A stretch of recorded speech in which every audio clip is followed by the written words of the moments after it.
তুমি বাচ্চা বল, যদি কিছু বলতে চাও বলতে পারো, আজীবনের সুযোগ পাবা না, সারা জীবন পস্তাতে হবে যে আমার। এবার কি তাহলে স্বামী সজীবকে ছাড়ানোর জন্যই আদালতে হাজির হলেন আসিয়ার বোন হামিদা, আর সঙ্গে নিয়ে গেছেন তার দাদি শাশুড়িকে? এমন একটি ভিডিওই সোশ্যাল মিডিয়ায় ব্যাপকভাবে দেখা যাচ্ছে। গ্রুপে গ্রুপে শেয়ার দেওয়া হচ্ছে ভিডিওটি। কিন্তু কি আছে এই ভিডিওতে?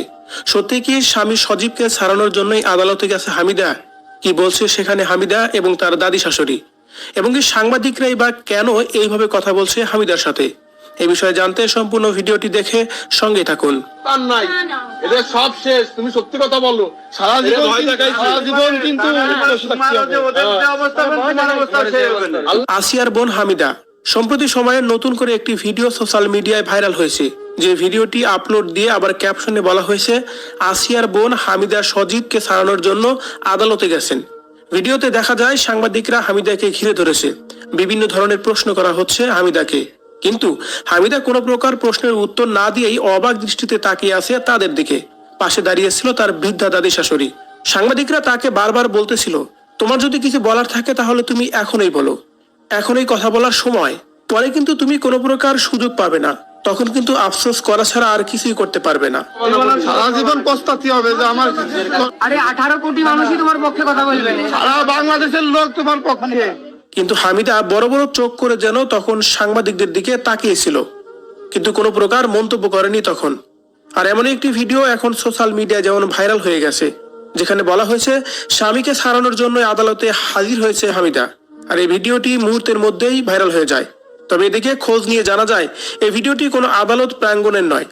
ওই রাতের পরে সকালে যখন আসিয়াকে হাসপাতালে নিয়ে যাওয়া হয়, আর সাংবাদিকরা সেই মুহূর্তে খোঁজ পায় যে আসিয়া নামের একটি ছোট্ট মেয়ে হাসপাতালে আছে, জীবন মরণ সন্ধিক্ষণে বেঁচে আছে, তার উপরে চালানো হয়েছে অমানবিক নির্যাতন। কিন্তু কে বা কারা চালিয়েছে এই বিষয়টি জানার জন্যই সেই মুহূর্তে সাংবাদিকরা আসিয়ার বোন হামিদাকে ঘিরে ধরে এবং কি বারবার প্রশ্ন করতে থাকে, কি হয়েছিল সেই রাতে, কি ঘটেছিল, আমাদের খুলে বলো।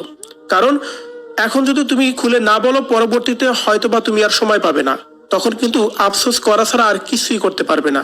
কিন্তু বিষয়টি যেন কোনোভাবেই জানাজানি না হয়, তাই সেই মুহূর্তে আসিয়ার বোন হামিদা কোনো কথাই বলেননি। সাংবাদিকদের প্রশ্নের মুখে পড়েও চুপচাপ ছিলেন পাশে থাকা তার দাদিও। তোমার জীবন বলে দে, বলে দে আপু, বলে দে। সাংবাদিকদের প্রশ্নের মুখে পড়েও চুপচাপ ছিলেন পাশে থাকা তার দাদি শাশুড়িও, এবং কি তিনি নির্যাতনের বিষয়টা স্বীকার করতেও চাচ্ছিলেন না। সেই মুহূর্তে সাংবাদিকদের মুখ থেকে শোনা যাচ্ছিল যে ঘটনা তো আপনাদের বাড়ি থেকেই ঘটেছে, অন্য কোনো বাড়ির লোক তো আর আসে নাই, এমন তো না, আপনাদের বাড়ির মধ্যেই কোনো পুরুষ করেছে।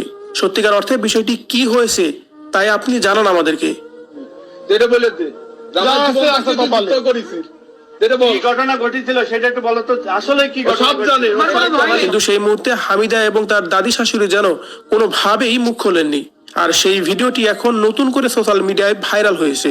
কেউ কেউ এই বিষয়টি নিয়েও বলেছেন হামিদা তার স্বামীকে বাঁচাতে চেয়েছিলেন, তার কারণ হামিদা চাচ্ছিলেন যে এই ঘটনার সাথে জড়িত তার শ্বশুর এবং শাশুড়ি, তার শাশুড়ি পাশে থেকেও যেন কোনো বাধা দেয়নি, শুধুমাত্র তাদেরই শাস্তি হোক। আর স্বামী শুধুমাত্র রাতের দরজা খুলে দিয়েছিল। কিন্তু সর্বশেষ এই ঘটনা একেবারে শেষে হামিদা নিজেই বলেন, আমি আমার শাশুড়ির সবারই শাস্তি চাই, কারণ এই ঘটনার সাথে সবাই জড়িত। আমাদের শ্বশুর বাড়ির সবাই জড়িত, তাদের সবারই জন্য দৃষ্টান্তমূলক শাস্তি হয়। আর তাই এই কথা থেকেই বোঝা যায় যে হামিদা তার অবুঝ বোনের মৃত্যুতে কাউকেই ছাড় দিবেন না, যার কারণেই কঠোরভাবে সিদ্ধান্ত নিয়েছেন যে ওই বাড়ির সবারই যেন শাস্তি হয়, এই কামনাই করেন তিনি। ভিউয়ার্স, হামিদার এই চিন্তা ভাবনাকে আপনি কিভাবে নিচ্ছেন? সত্যি কি হামিদার শ্বশুর বাড়ির সবারই শাস্তি হলে এটা প্রাপ্য বিচার হবে বলে আপনার মনে হয়? বা হামিদার কথা নিয়ে যদি আপনার কোনো মতামত থেকে থাকে, কমেন্ট করে জানিয়ে দিন কমেন্ট বক্সে।